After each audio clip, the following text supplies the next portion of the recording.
Buli lukya ensonga z'abayimbi Patrick Mulwana amanyiddwa nga Alien Skin ne munne Pius Mayanja amanyiddwa nga Palaso zeeyongera okulanda. Olwaleero bano bongedde okuteekebwako akazitaako okumala ebbanga lya myezi 6 nga tebalinye ku stage okukuba endongo.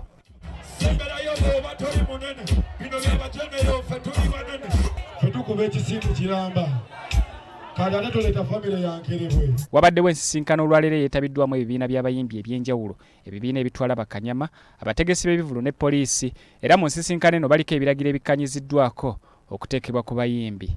Ebimu ku bikkanyiziddwako kwe kwongera envumbo ku muyimbi Patrick Mulwana amanyiddwa nga Alien Skin ne munne Pius Mayanja amanyiddwa nga Palaso ebbanga lya myezi 6 nga tebazzeemu kulinnya ku stage.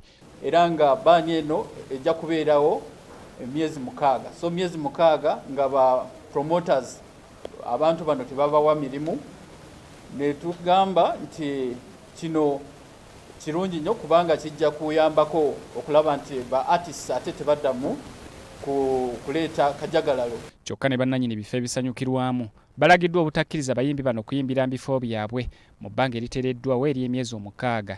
Kubanga eyo y'engeri yokka egenda okutuyambako okomyawo empisa mu ba artists n'okulaba nti bakola ebintu nga bwe birina okubeera. Ekirala ekikkanyiziddwako be bayimbi bonna obutaddamu kutambula n'abubinja b'abavubuka abakozi b'effujjo, era ku mulundi guno abayimbi bakkiriziddwa okutambula n'abantu bana bokka. Tebakyajja na gurupu nnene kubanga abamu babadde bajja ne gurupu abantu 20, 50 and so on.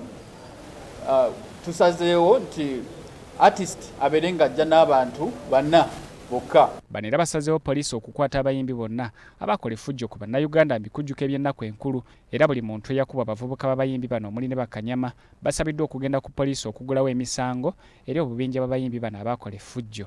Tukubiriza abantu bonna abakosebwa mu bujagalalo obwaliwo mu shows ez'enjawulo bagende ku poliisi bakole statements, batuyambeko tusobole okubanga ensonga eno poliisi egikwasa bulungi era nga abantu bano abakola obujagalalo bagenda mu kooti oba okuvunaanibwa.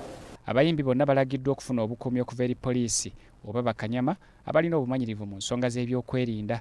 Twalabye nti ku bivulu ebimu artist bwajja n'egangaye nobali bagamba abo bayitewo nga tebabaceekinze mu abapoliisi wali mu city.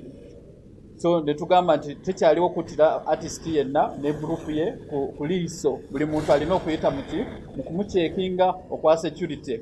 Mu nsisinkano eno kisaliddwawo nti omuyimbi yenna wakugobwanga ku stage singa anagezaako okuyimba mu ngeri evvoola omulala, era bakanyama abayambako okuteekateeka abayimbi mbivvulu balagiddwa okufuna engeri gye bakuŋŋaanyaamu obujulizi singa wabawo akatabanguko konna mu biseera by'ebivvulu.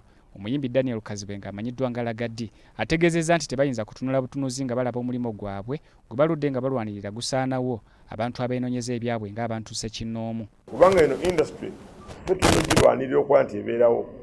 Abantu abalumiziddwa nga bali mu nkuuka, abantu abalumiziddwa nga bali mu mpere, abantu abalumiziddwa nga bali mu maka gaabwe, twagala ebyo bitume okuva olwaleero. Ggwanga lyenooneka, bannayuganda bakubwa tebafiirwako. Omuntu aleese ssente z'okusanyuka, mumukubi agenze talina mannyo, essimu ye egenze.